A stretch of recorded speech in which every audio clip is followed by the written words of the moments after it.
চেয়েছিলাম রাজদিন দিরাইতে কিংবা সাল্লায় একটা ঐক্যের জোয়ার গড়ে উঠুক। আজকে সকাল থেকে শুরু করে এই পর্যন্ত এই মিনি স্টেডিয়ামে সকল ধরনের, সকল মতের, সকল পথের একজন মহান মুক্তিযোদ্ধা থেকে শুরু করে একজন পুরোহিত, থেকে শুরু করে একজন কৃষক, সবাই যেভাবে এক হয়েছেন, আমি বিশ্বাস করি আগামী 12 তারিখে আপনারা ঐক্যবদ্ধ হয়ে দাঁড়িপাল্লার পক্ষে রায় দিবেন। এই দাঁড়িপাল্লা একটা ন্যায় এবং ইনসাফের প্রতীক হিসেবে কাজ করবে।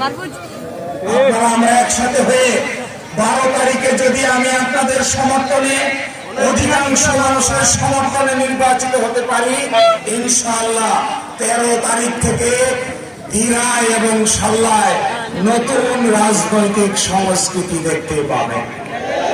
আমি সকলকে আশ্বস্ত করতে চাই, আমি কারোর জন্য ক্ষতির কারণ হতে চাই না। আমি কোনো মানুষের অধিকার হরণ করতে চাই না। আমি কোনো মানুষকে তার সম্পদের অধিকার কেড়ে নিতে চাই না, তার কথা বলার অধিকার কেড়ে নিতে চাই না।